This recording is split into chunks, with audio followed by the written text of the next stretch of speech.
मैं बात करूं, जैसे आप इनकी नेताओं की वीडियो बहुत बनाए हैं, इनका ये लिफाफा भी होगा दे दें, नहीं ये फ्री में ही रगड़ रहे हो, बता दो पर तुम आज मुझे, ठीक है नहीं? देखो मैं आपको बताऊंगा मेरी सबसे बड़ी भूख तब से तो पक्का हो गया 100%। भाई गाड़ी किस्तों पे है, ठीक है, कोई भ्रम ना पड़े। सही बात है। हाँ ये है कि भाई आप परमात्मा की कृपा है, उसमें भी गन्ने का भाव बढ़ने वाला नहीं है। गन्ने का भाव बढ़ेगा 2026 के लास्ट में, 2027 के विधानसभा चुनाव से ठीक पहले। अच्छा। तो मेरा अपना निष्कर्ष है, चूंकि मैं किसान परिवार से हूँ। अब मैं विकास भाई आपको बताऊं भाई, ये सवाल सत्ता में बैठे बहुत लोगों को चुभता भी है। वाले सवाल पर भी आ रहा विकास भाई के। अरे पहले मैं बताऊंगा भाई, लिफाफा दे दिया करो बेचारे सीधे साधे आदमी। नेताजी जो मेरी वीडियो को देख रहा, ठीक है जी, पेट सब गए हैं, लिफाफा एक दो फालतू मैं लिफाफा चाहिए भी नहीं, क्योंकि फिर सवाल वो तल्ख नहीं हो सकता। सही बात है। वे सवाल मैं फिर नहीं पूछ सकता जो सवाल भाई मान लो आप सड़क पर खड़े होकर पूछ रहे, हम आपसे डिस्कस कर रहे हैं और वो सवाल हम सीधे नेता समस्या ही पूरी बात कराएंगे। चलो जी बाजी बंद कर दो, यहीं बैठे हैं, देखो यहाँ आया मजा था, एसी लग रही, बाहर तो ऐद पड़ रही बिल्कुल। नमस्कार दोस्तों, मैं विकास चौधरी आपका बहुत बहुत स्वागत करता हूँ आपके अपने चैनल विकास चौधरी में। और किसान भाइयों, आज की इस वीडियो में मैं आया हूँ मुजफ्फरनगर में अमरीश बालियान जी के घर पर। आज की इस वीडियो में उनका इंटरव्यू करवाएंगे, ठीक है। अमरीश बालियान जी को तो आप जानते होंगे, मुजफ्फरनगर की जितनी भी राजनीतिक की खबरें होते हैं वो सारी दिखाते हैं, और एक उभरते हुए यूट्यूबर है, ठीक है जी। ये इनकी गाड़ी है, ठीक है। आज कल आप देख रहे होंगे मैं ज़्यादातर यूट्यूबर की, सोशल मीडिया इन्फ्लुएंसर की वीडियो बना रहा हूँ। आपकी बात करवाएंगे बालियान साहब से। क्या हाल है भाई साहब? स्वागत विकास भाई, आप और कैसे हो? पधारे हैं, कैसे हो? ठीक है, आज घर दिखाऊंगे आपका, ठीक है। आप बहुत लोगों की वीडियो बनाओ। ऐसा कोई ऐसा कोई राजनेता होगा जो बचा होगा जी? पश्चिम उत्तर प्रदेश में तो जो भी बड़ी पॉलिटिकल हस्ती है वो सभी के। चलिए ऊपर बैठ के बात करें, गर्मी और ये सब जो दर्शक भाई हैं इन सबका प्यार है उसी की बदौलत है। नहीं, बहुत बढ़िया जी, बहुत बढ़िया। चलिए ऊपर बैठ के बात करते हैं। तो भाई साहब, आज हम आपको अमरीश बालियान जी से मिलाएंगे। ये इनका घर है, ठीक है जी, और इनका कौन सा गांव है पूरी बात करेंगे इस वीडियो में, आप लास्ट तक बने रहें। ये एक सफल यूट्यूबर कैसे बने, ठीक है। पश्चिम उत्तर प्रदेश में सोशल मीडिया इन्फ्लुएंसर बनना भी भाई लोहे के चने चबाना है। क्या क्या समस्याएं पूरी बात कराएंगे। चलो जी बाजी बंद कर दो, यहीं बैठे हैं, देखो यहाँ आया मजा था, एसी लग रही, बाहर तो ऐद पड़ रही बिल्कुल। तो बालियान जी, सबसे पहला मेरा सवाल है जी, आप कितने भाई हो? थोड़ा अपने बारे में बताइए और गांव का नाम बताइए। मेरा गांव गढ़ीनवाबाद है, जैतपुर गढ़ी बोल देते हैं। अच्छा जी, अच्छा। और राष्ट्रीय लोकदल के विधायक है राजपाल बालियान जी, जी जी, वो हमारे गांव से ही है। अच्छा अच्छा। और 90 के दशक में पिताजी मुजफ्फरनगर आ गए थे गांव से, उन्होंने अपना ग्रेजुएशन यही मुजफ्फरनगर से कंप्लीट किया। अच्छा अच्छा अच्छा। तो उसके बाद उन्होंने यहाँ दूसरे न्यूज़पेपरों में भी जॉब की, और 95 से हमने 1995 से अपना न्यूज़पेपर स्टार्ट कर दिया था। न्यूज़पेपर क्या नाम था न्यूज़पेपर का? दैनिक अमरीश समाचार बुलेटिन, अब भी चलता है, दैनिक संध्या दैनिक अखबार है। अच्छा अच्छा अच्छा। और उस वक्त मेरी उम्र 15 साल थी, और जो छोटा वाला भाई है, हम दो ही भाई हैं, जी जी जी, संदीप जी, उसकी उम्र 13 साल थी। ओके। तो संयुक्त परिवार था। उसके बाद में चूंकि न्यूज़पेपर अखबार चलाना ऐसा काम है, उस टाइम हाथी का पाँव बोलते थे, आज भी हाथी का पाँव ही है। हाँ, खर्चे ज़्यादा बचत कम जी। तो हम लोग चूंकि ज़्यादातर मेहनत खुद ही करते थे, तो इन्वेस्ट हमें उतना नहीं करना पड़ा भाई, पे नहीं करनी पड़ती थी। तो लेकिन चूंकि रेवेन्यू जनरेट नहीं हो रहा था, घर से इन्वेस्ट होने वाली स्थिति थी, तो परिवार में थोड़ा सा उसको लेकर माहौल अलग तरह का बन गया। और हमारे जो पिताजी थे, 3 भाई हैं वो, तो परिवार में बंटवारा हो गया। अच्छा अच्छा। तो लगभग 16 या 17 साल की एज के आसपास में मैं था, और छोटे वाला भाई 15 साल की एज के आसपास था जी। जब बंटवारा हुआ तो उस वक्त पिताजी ने कहा कि भाई अखबार बंद कर रहा, मैं दोबारा कहीं जॉब करूँगा और आप लोग अपनी पढ़ाई पर ध्यान दो। तो हम दोनों भाइयों ने एक स्वर में कहा कि नहीं, अखबार चलेगा। उन्होंने कहा कैसे चलेगा? तो हमने कहा भाई हम अखबार चलाऊंगा। उन्होंने कहा पढ़ाई की, वो पढ़ाई भी करेंगे। तो उस टाइम कंपोजिंग के जरिए अखबार तैयार होता था। जिन लोगों ने पुरानी प्रिंटिंग प्रेस देखी होगी, हाँ, 36 साल पहले की बात है। जी जी। एक एक अक्षर मतलब अलग अलग खाने से उठाना, अखबार जब प्रिंट हो जाता था वो एक एक अक्षर फिर उन खानों में वापस डाला जाता था। तो पूरा परिवार, हमारे पिताजी भी, माताजी भी, हम दोनों भाई भी, बल्कि फिजिकल जो वर्क रहा उसमें छोटे वाला भाई ज़्यादा एक्टिव रहा। अच्छा। और अपनी पढ़ाई भी हम लोगों ने उसी हिसाब से कंप्लीट की, मतलब इधर अखबार भी चलता रहा, मेहनत भी करते रहे और अपनी पढ़ाई भी करते रहे। जी जी। तो यहाँ से हमारी शुरुआत मतलब मीडिया के फील्ड में। अच्छा, ज़मीन कितनी है अपने पास? जमीन तो कम ही है। अच्छा, मतलब ठेके पर दे रखी? नहीं, पिताजी आज भी अपनी खेती खुद अच्छा, खुद ही कराए पिताजी? कराते हैं। और अच्छा, मतलब अपने आप में ये विकास भाई थोड़ा सा अजीब हो जाएगा भाई, अगर हम किसान परिवार से होकर अगर हमें मोल का गेहूं खाना पड़े तो कहीं शायद शर्मिंदगी की बात बनेगी। सही बात। तो क्या है ना, हमारा कंटेंट ये हम पूछते हैं। ठीक है जी। तो पिताजी मतलब खेती आज भी खुद दिखवा रहे हैं। अच्छा। और शायद इसी वजह से जहाँ किसान नेता राकेश टिकैत भी कहते हैं कि भाई आप अपने बच्चों के पैर अपने जमीन से लगवाओ, अपने खेत से लगवाओ, ताकि उनका जुड़ाव जमीन से रहे। तो चूंकि पिताजी खेती कर रहे, कभी कभार हमें भी जाने का मौका मिला जब काम बड़ा हो, भाई गेहूं की कटाई या उसकी थ्रेसिंग या गन्ने की बुआई का, तो उस टाइम हम भी सहयोग करें। सही बात है। तो अपनी जमीन से जुड़ाव शायद हमारा आज भी है। और मूल से पूरे परिवार को, और मुझे व्यक्तिगत मैं कहना चाहूँगा, आज भी किसान परिवार का बालक सुनने में खुद को मतलब मजा आ गया, खुशी। सही बात है। अब बात करते हैं, ये सोशल मीडिया पे आने की शुरुआत कहाँ से हुई, कब हुई? मेरे साथ कुछ चीज़ें परमात्मा ने कराई विकास भाई। मेरी ज़्यादातर जिंदगी मतलब परमात्मा ने ही डिजाइन करी, मतलब कुछ सोचा समझा वो नहीं था। हमने न्यूज़ वेबसाइट शुरू की थी 2012 में। 2012 में तो asbtoday.com वो न्यूज़ वेबसाइट थी। ब्लॉगिंग? हाँ, आप ब्लॉग बोल सकते हैं आप, हमारे लिए वो न्यूज़ वेबसाइट हम बोलते थे हम। अब भी चल रही है, अब asbnewsindia.com के नाम से चल रही है। तो उसमें हम लगातार जो भी बड़ी खबरें होती थी वो पोस्ट कर रहे थे। जी। और कुछ खबरें ऐसी थी जिनका कंटेंट में, वीडियो कंटेंट भी हमारे पास होता था। मान लो कोई घटना घटी और उससे रिलेटेड वीडियो भी हमारे पास में है। तो हमारे मन में ये विचार आया, मेरे मन में ये विचार आया कि भाई अगर खबर के साथ साथ में उस खबर का वीडियो भी उस खबर में होगा तो पढ़ने वालों का उस खबर को पढ़ने का मजा दोगुना हो जाएगा। तो ऐसे ही करके मैं बस अपनी जीमेल से जो अकाउंट बनता है उससे सीधे यूट्यूब पे वीडियो अपलोड कर दिया, और वो यूट्यूब पे मेरा चैनल बन गया अमरीश वालियान के नाम से। अच्छा, 2012 में ही बना लिया था? हाँ, 2012-13 में मैंने उस पर वीडियो डालने शुरू कर दी थी। ठीक। वो सिर्फ खबरों के लिए था, तब ये नहीं था भाई यूट्यूब बहुत बड़ा प्लेटफॉर्म बना हुआ। 2012 में तो यूट्यूब आया ही था इंडिया में। हाँ, तो लगभग उसी टाइम 12 दंगों के बाद में हमने वीडियो डालने लगभग अपलोड 2013 के बाद शुरू कर दी थी। 2013 के बाद। तो वहाँ से ये यूट्यूब चैनल स्टार्ट हुआ। सबसे पहली वायरल वीडियो जब से अमरीश वालियान को जानने लगे लोग? सबसे पहली वायरल वीडियो 2019 के लोकसभा चुनाव में। मतलब मैं इस दिशा में लगा कि हाँ भाई चलो अपना यूट्यूब चैनल भी हम कामयाब करेंगे जी। तो उस टाइम सब्सक्राइबर बहुत कम थे। जो यूट्यूब पे मोनेटाइजेशन का क्राइटेरिया है भाई 1000 सब्सक्राइबर और 4000 घंटे का वॉच टाइम। मैंने वो टारगेट बना लिया कि भाई 2019 के लोकसभा चुनाव से हम ये टारगेट अचीव करेंगे। जी। तो मैंने मेहनत भी करी, बहुत सारा कंटेंट उस टाइम वायरल भी हुआ। जैन चौधरी की पत्नी चारू चौधरी जाट कॉलोनी में आई, उनके ससुर स्वर्गीय चौधरी अजीत सिंह जी यहाँ चुनाव लड़ रहे थे। तो बहुत भावुक अपील चारू चौधरी ने यहाँ की जाट कॉलोनी में, समाज के लोगों के बीच में चौधरी अजीत सिंह जी के समर्थन में।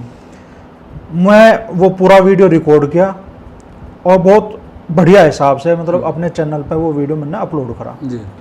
मुझे उम्मीद थी कि भाई ये वीडियो मेरा वायरल होगा, एक अंदर से फीलिंग आई कि ये वीडियो मेरा वायरल होगा जी।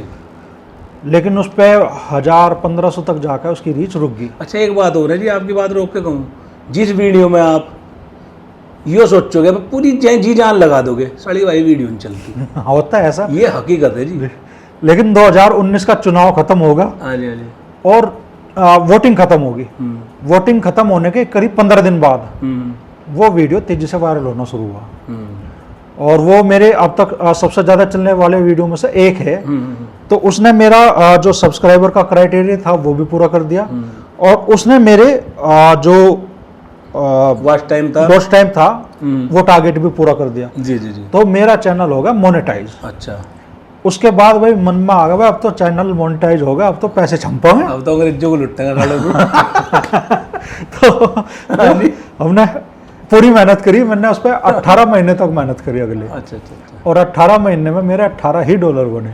अच्छा। तो मैं फिर मेरा मन इस दिशा से हट गया। अच्छा अच्छा। मैं वही अब जो हम लोग न्यूज़ वेबसाइट फिर डीमोटिवेट हो गए। हाँ, तो 18 महीने की मेहनत भी कम नहीं होती। तो 18 महीने की मेहनत के बाद में मुझे लगा कि नहीं भाई ये दिशा चलने वाली नहीं है। ठीक है भाई, जिंदगी चल रही भाई, तेरा लक्ष्य शायद इस दिशा में है नहीं।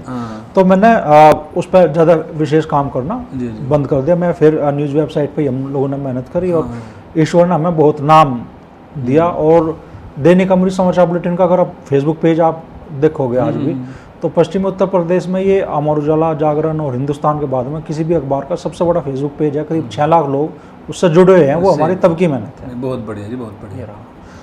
तो उसके बाद में अगर मान लो आगे की जर्नी की बात करें जी जी, तो किसान आंदोलन के वक्त यहाँ पंचायत चुनाव चल रहा था। हम पंचायत चुनाव कवर कर रहे थे जी।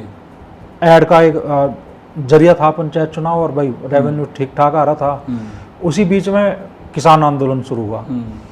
तो मुजफ्फरनगर में जो भी आदमी मान लो मुझसे परिचित था, जी जी जी, जिसे लगा था कि भाई थोड़ा बहुत स्किल इस आदमी में है, वो हर आदमी मुझे कहता था कि भाई अमरीश भाई मुजफ्फरनगर छोड़ो, आप गाजीपुर बॉर्डर जाओ और किसान आंदोलन कवर करो। बिल्कुल बिल्कुल, वो क्योंकि ट्रेंडिंग टॉपिक था उस टाइम पे वो।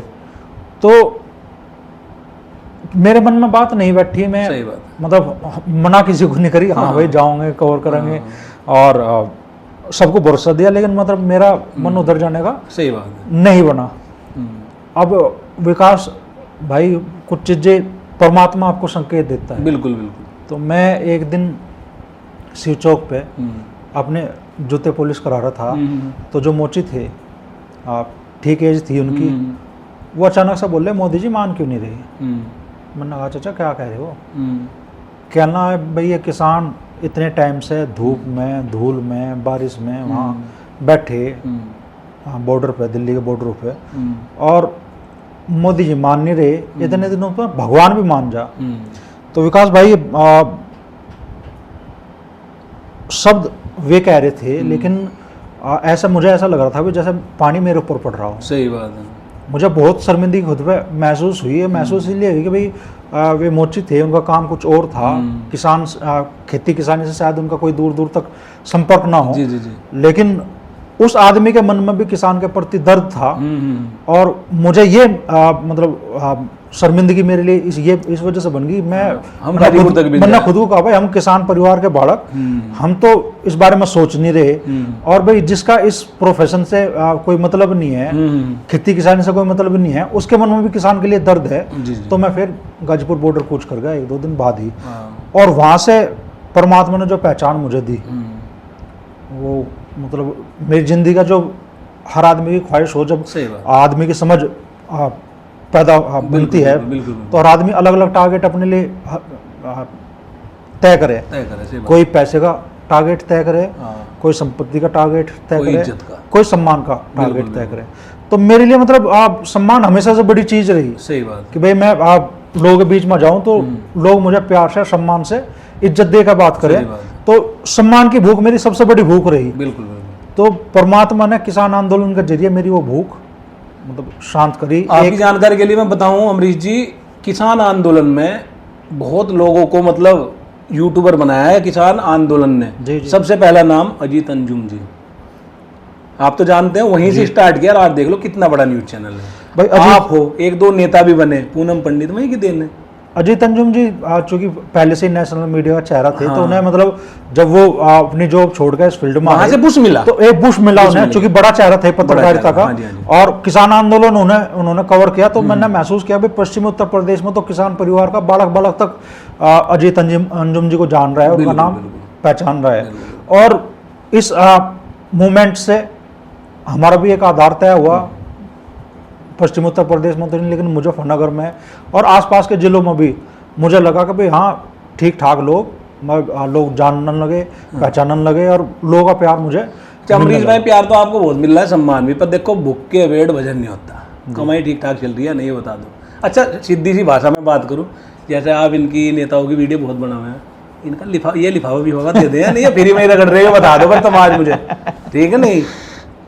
देखो मैं आपको बताया मेरी सबसे बड़ी भूख सम्मान है, सही है। और सबसे अच्छा मुझे यही लगा है, बहुत से लोग है भाई मान लो जो उस मोटिव नहीं, मार्केट में न्यूज है अमरीश बालियान जी मोटा पैसा कमा रहा, लिफाफा भर भर गा रहा, ठीक है नहीं। और जब सुनो, जब से आपने गाड़ी ली तब से तो पक्का हो गया 100%।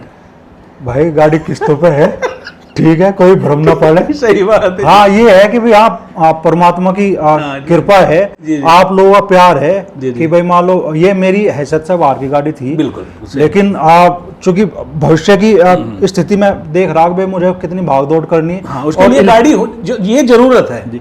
इलेक्ट्रिक गाड़ी पे मैं इसलिए आया कि भाई मेरा करीब 150 से 200 किलोमीटर का रोज का रन है। सही बात। मैं अफोर्ड नहीं कर सकता भाई 1500 रुपए का पेट्रोल डीजल या 2000 रुपए का पेट्रोल डीजल में रोज वहन कर सकूं, तो मैं इस वजह से इलेक्ट्रिक गाड़ी पे आया।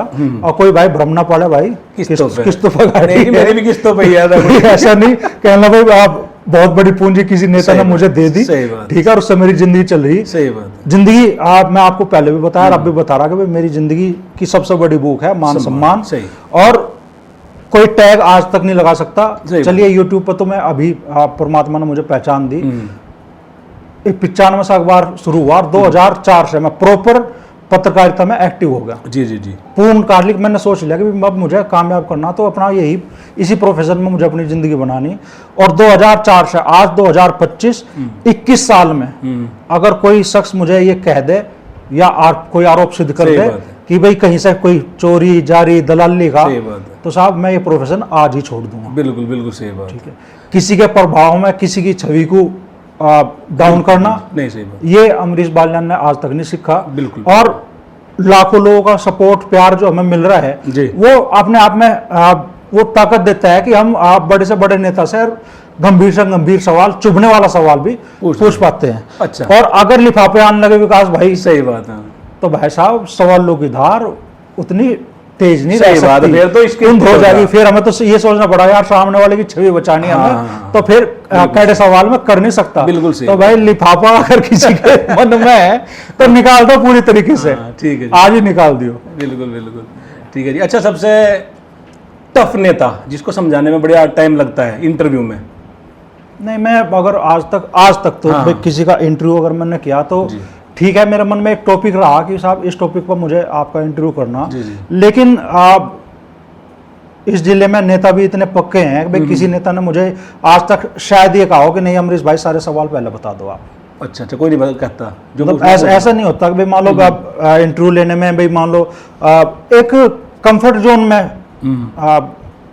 मैं इस जिले के लगभग सभी नेताओं के साथ में हूँ। बिल्कुल। और मतलब चूंकि व्यूअरशिप बहुत हाई है, मतलब उस कंटेंट को लोग देखे समझे, और चूंकि मुद्दा भी हम जमीन से जुड़ा ले, जो आम जनता के बीच में चर्चा के मुद्दे हैं, जी जी जी, मैं उन्हें सवाल बनाता हूँ। जी जी जी। और उसमें चुभने वाले सवाल भी हो तो हम करें, और उसके जवाब भी लगभग सरलता से सभी नेता दे दे। चलो मैं एक आपसे सवाल पूछता हूँ, हमारे यहाँ कम से कम 10-11 नेता तो होंगे, ये मेरी तरफ से सवाल है जी।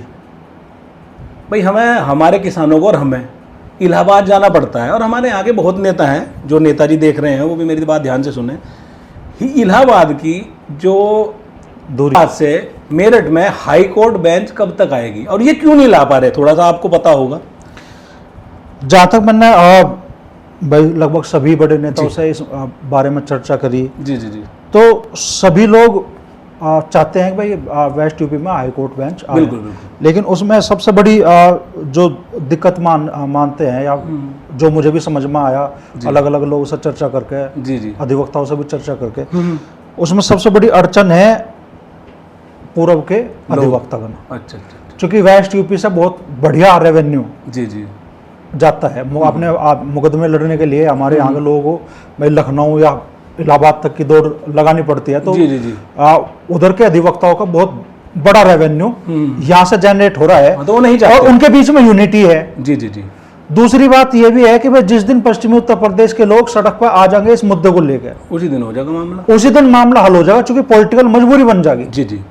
क्योंकि जनता भी अभी नहीं समझ पा रही भाई दर्द कुछ लोगों तक सीमित है, कुछ हजार या कुछ लाख लोगों के मुकदमे चल रहे होंगे हाई कोर्ट में और उन्हें वो दर्द झेलना पड़ रहा। लेकिन जिस दिन ये आम आदमी इस बात को समझ लगा कि भाई हम लुट रहे पिट रहे, छोटे मैं किसी अधिवक्ताओं के बारे में इस बात को कह रहा हूँ, आप यहाँ से अगर मान लो इलाहाबाद जाओगे, आपको आने जाने का भी खर्च वहन करना पड़ेगा। जी मैं आपको बात बताऊं कॉमेडी में थोड़ी सी, वो हाथी और चुईया वाली कहानी तो आपने सुनी, ये हमें दूरी मार रही, ये तो काम तो बहुत हो।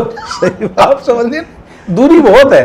तो दूरी होने की वजह से भाई आप अगर मान लो आपकी तारीख है, आप सुबह पहुंचे, आपको कोई होटल भी करना पड़ेगा, कहीं रुकना भी पड़ेगा, कहीं खाना भी पड़ेगा, तो अधिवक्ताओं का खर्च तो शायद उतना भी होगा नहीं जितना, जिससे 1.5 गुना 2 गुना खर्च हमें आने जाने में और बाकी व्यवस्थाओं में खर्च करना पड़ रहा है। तो अगर जिस दिन ये दर्द आम आदमी समझ लगा और आम आदमी इस पक्ष में खड़ा हो जाएगा, उस दिन हाईकोर्ट देना सरकारों की मजबूरी बन जाएगा। दूसरा सवाल, अब के सरकार ने, देखो अब बीजेपी की, जी ठीक है जी, अब गन्ने का रेट नहीं बढ़ा, तो आप ये सवाल पूछते हैं नेताओं से? हाँ पूछता हूँ। क्या बता मैं अब मैं किसी का नाम नहीं लेने नहीं, नाम वाला, मतलब बता दो। मैंने सभी नेताओं से सवाल पूछा, पक्ष से भी और विपक्ष से भी। जी जी जी जी। अब जो सत्ता पक्ष के लोग हैं, हाँ जी, वो सिर्फ इतने में ही राजी है कि साहब हम तो देखो भुगतान करा रहे हैं, 90% भुगतान होगा, जी, जी। 95% भुगतान होगा। जी जी। और किसान भाइयों को अगर मान लो ये बात शायद अभी से कहना मेरे लिए मैं ये दावा नहीं कर रहा, लेकिन शायद इस साल भी गन्ने का भाव ना बढ़े। ये मतलब मेरा मन आश्वस्त है। जी, जो जी। जैसा मैं नेताओं से बात करके जी, जो लोग सत्ता में हैं, जो सत्ता में आए, उन सबसे मेरा बात करने के बाद जो मेरा निष्कर्ष है कि भाई 2025-26 का जो सेशन होगा उसमें भी गन्ने का भाव बढ़ने वाला नहीं है। गन्ने का भाव बढ़ेगा 2026 के लास्ट में, 2027 के विधानसभा चुनाव से ठीक पहले। अच्छा। तो मेरा अपना निष्कर्ष है, चूंकि मैं किसान परिवार से हूँ। अब मैं विकास भाई आपको बताऊं भाई, ये सवाल सत्ता में बैठे बहुत लोगों को चुभता भी है। हाँ बिल्कुल चुभेगा, बिल्कुल ठीक है ना। चुभेगा। उन्हें ये कहे यार अमरीश भाई तुम्हें एक ही मुद्दा रहेगा भाई गन्ने का भाव, गन्ने का भाव, भाई और क्या पूछूं भाई, यही मुद्दा हम किसान या पीड़ा है। आप मान लो बहुत से लोग जो भाई नए सत्ता में आए, और चूंकि वो किसान की बुलंद आवाज माने जाते हैं, मैं सीधे बोलता हूँ राष्ट्रीय लोकदल के लोग सत्ता में आए और वो किसान की बुलंद आवाज माने जाते हैं। पश्चिम उत्तर प्रदेश का किसान राष्ट्रीय लोकदल की तरफ को देखता है अपनी समस्या के समाधान के लिए। तो राष्ट्रीय लोकदल के नेताओं को भी इस बात की वो रहे कि यार अमरीश भाई तुम तो एक ही मुद्दा रहे आपके पास में, गन्ने का भाव और गन्ने का भुगतान।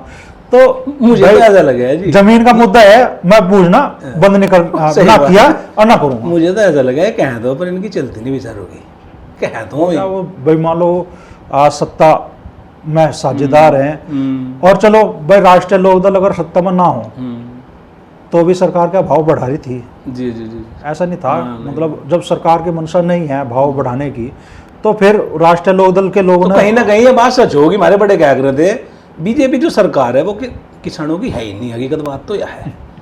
मैं इस बात को तो नहीं कह सकता, नहीं, लेकिन हाँ भाई मान लो मोदी जी ने अभी हाल में सेंटर में 15 रुपए बढ़ाए गन्ने के भाव में। जी जी जी। लेकिन चूंकि सेंटर का भाव स्टेट का भाव हमेशा सेंटर से ऊपर रहता है, और गन्ने का भाव बढ़ाना जो स्टेट सरकार गवर्नमेंट घोषित करेगी, गन्ने का भाव वही रहता है। तो सेंटर में बढ़ाने से यूपी में तो कोई विशेष फर्क पड़ता नहीं। बिल्कुल बिल्कुल ना ऐसा हुआ कि भाई गन्ने का भाव सेंटर ने 15 रुपए बढ़ा दिया तो यूपी में वो एप्लीकेबल हो गया, भाई आपका जो आज भाव था वो अब 15 रुपए आपको बढ़ के मिलेगा। बिल्कुल ऐसा नहीं है। तो भाव चूंकि स्टेट गवर्नमेंट का लागू होता है, और स्टेट गवर्नमेंट का भाव वही है यथावत।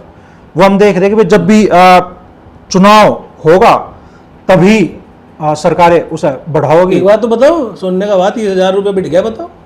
गन्ना बढ़ नहीं रहा, सोना बढ़ रहा। तो ये तो भाई जो पेस्टिसाइड किसान अपने खेतों में इस्तेमाल कर रहा, उसका खर्च बढ़ रहा, सब चीज बढ़ रही। पेट्रोल डीजल भी पिछले कई सालों में बढ़ गया, हालांकि अब साल भाई कुछ टाइम से तो यथावत है, लेकिन फिर भी खर्च तो बढ़ ही रहा है किसान का। जो ये वीडियो देख रहे हैं ना, इसी वजह से आजकल मैं इन्फ्लुएंसर की वीडियो बना रहा, देख लो भाई, जिंदा रहना ना तो खाली जमीन के भरोसे बिल्कुल भी रह सकते, कुछ ना कुछ तो करना पड़ेगा। अपने कैमरे ठा लो, यूट्यूबर बन जाओ, फेसबुक पर कमाओ, मतलब कुछ भी करो, भले चाय टपरी खोल लो, क्यों जी 50 मैं बालियान साहब इतने बड़े बड़े जमींदारों के इंटरव्यू लेता हूँ, वे भी रोवे हैं। 150 बीघे वाले में लुका रहे हमारे तो खर्चों के पूरे नहीं पड़ रहे। 150 बीघे कितनी जमीन हो जी? बहुत साल पहले मैं हिमाचल में पंचायत चुनाव को कर रहा था, तो वहाँ पे एक बड़े अधिकारी थे, उनके बेटे थे, वो किसानी कर रहे थे और वो फूलों की खेती कर रहे थे जी। और उन्होंने एक बहुत बड़ी बात मुझे कही थी। उन्होंने कहा था कि बालियान साहब आप देख लियो कि बड़े से बड़ा किसान, सैकड़ों बीघा किसान भी एक छोटा जो ट्रेडर है जी, उसके मुकाबले गरीब है। और पश्चिम उत्तर प्रदेश में तो हम देख रहे हैं कि भाई चाहे कितना भी बड़ा किसान हो, जो खाली खेती पे आधारित परिवार है, वो गुजर बसर कर रही है। मुजफ्फरनगर में एक चाय बेचने वाला 200 बीघे पे भारी है, सही बात तो है। भारी है, अगर उसकी चाय का ठिकाना टपरी उसकी सही जगह पे है तो वो नोट छाप रहा है, इसमें कोई दो राय नहीं। लेकिन बस वही है, किसान परिवार के लोग थोड़ी सी शर्म महसूस करें इस तरह के प्रोफेशन में जाने में, और ये समाज की भी कमी है। जी, जी, जी। कि अगर मान लो सपोज करो कोई जूतों का शोरूम भी खोल रहा, तो समाज के लोग उसे क्रिटिसाइज करेंगे, कहना यार इन्हें मोची तो बना है। तो लोगों को भी इस मानसिकता से ऊपर उठना पड़ेगा। और एक बात जो मेरी अधूरी रह गई थी भाई, राष्ट्रीय लोकदल की भूमिका पे आप थोड़ा सा कह रहे थे। राष्ट्रीय लोकदल ने, जहां तक मेरी अपनी जानकारी है, पूरा प्रयास किया गन्ने का भाव बढ़वाने के लिए। राष्ट्रीय लोकदल के सारे विधायक, सांसद मतलब योगी जी से मिले, कई मर्तबा उन्होंने बात की योगी जी से, और गन्ने का भाव घोषित होने के बाद भी एक बार फिर भी उन्होंने कोशिश की भाई सरकार समझे इस बात को, गन्ने का भाव बढ़ाने की जरूरत है। लेकिन सरकार के सामने शायद उनकी सरप्राइज ही देते हो, 100-150 इकट्ठे बढ़ाते हो। बढ़ जाए तो हम तो खुश हैं भाई उस बात में। गन्ने का भाव मेरा भी बढ़ेगा, आपको भी बढ़ेगा, अगर बढ़ जाए तो अच्छी बात है। लेकिन गन्ने का भाव 400 पार होगा, लेकिन 2026 में, 25 में भी भाई आज जो लोग किसान भाई, शायद ये आज आपकी उम्मीद तोड़ने वाला हो, लेकिन शायद 25 में मैं तो कहूँगी भाव बढ़ जा। लेकिन आप 25-26 के सेशन में भी जो आसार लग रहे वो ऐसे लग नहीं रहेगी। वो गन्ने का भाव वीडियो होगी जी आधा घंटे की। लास्ट सवाल आपसे पूछ लेता हूँ, ठीक है? बहुत मजा आ रहा है आपसे बात करने में। मुझे तो ऐसा लग रहा है सारे नेताओं की इंटरव्यू पर आज ही ले लिया इकट्ठा ही, ठीक है? निचोड़ आपका ही कर दिया पूरा जी। अभी हिंदुस्तान पाकिस्तान का युद्ध हुआ जी, तो आपका क्या नजरिया है इसके ऊपर? और युद्ध विराम भी हो गया है। युद्ध भी हुआ, युद्ध विराम भी होगा, और कुछ सवाल भी उसके बाद में उठे। बिल्कुल। उनमें ये भी था कि वे 4 आतंकवादी कहाँ हैं जिन्होंने ये नरसंहार किया था, जी जी, जिन्होंने बाकायदा धर्म पूछ के लोगों को मौत के घाट उतारा था। बिल्कुल। वे 4 आतंकवादी आज भी लापता है।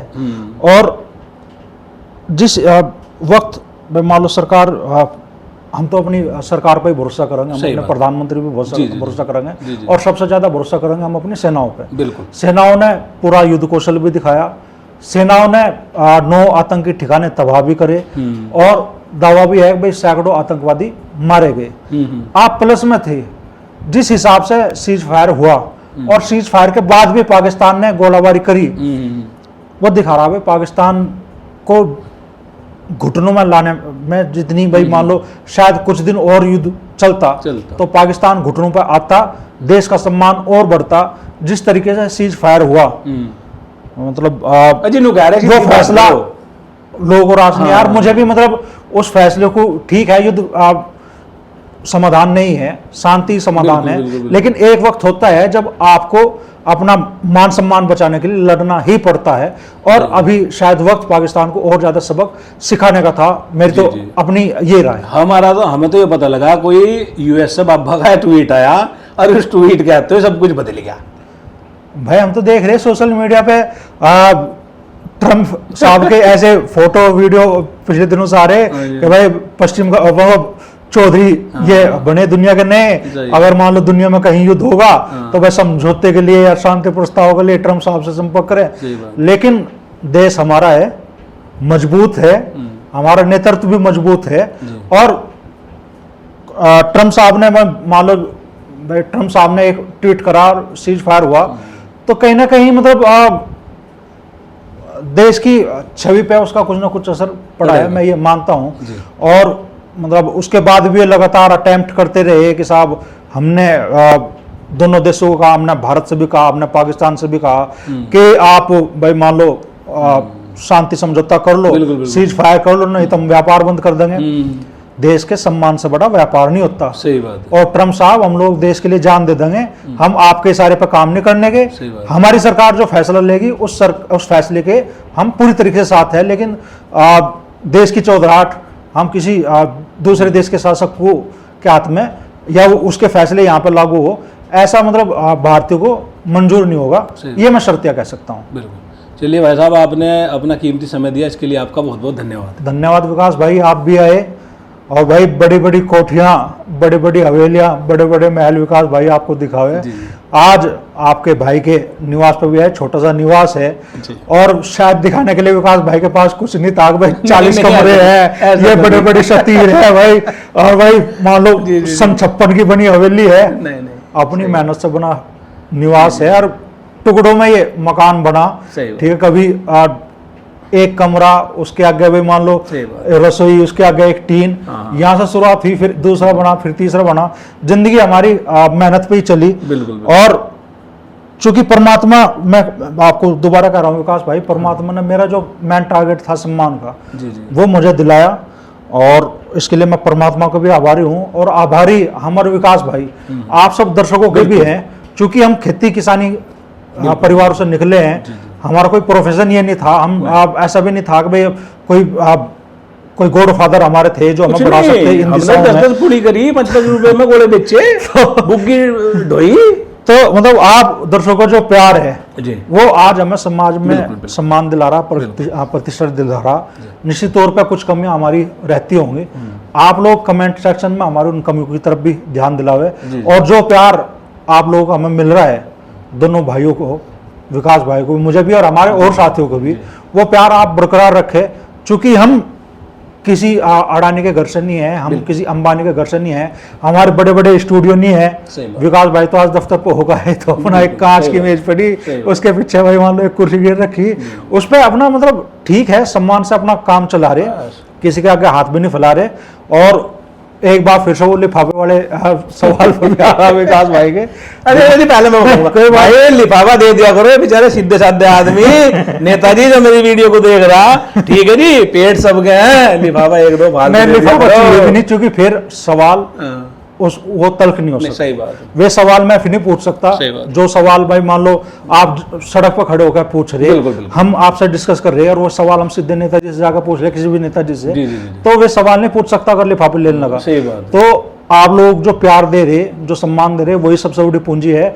और उस सम्मान को आप लोग बनाए रखें, और हमारा चैनल भी और विकास भाई का चैनल भी सब्सक्राइब करें। हम भाइयों को आगे बढ़ावें, यही आप सब लोगों से दरख्वास्त है, निवेदन है। धन्यवाद। धन्यवाद जी, धन्यवाद। वीडियो को लाइक करें, शेयर करें, फॉलो करें, सब्सक्राइब करें।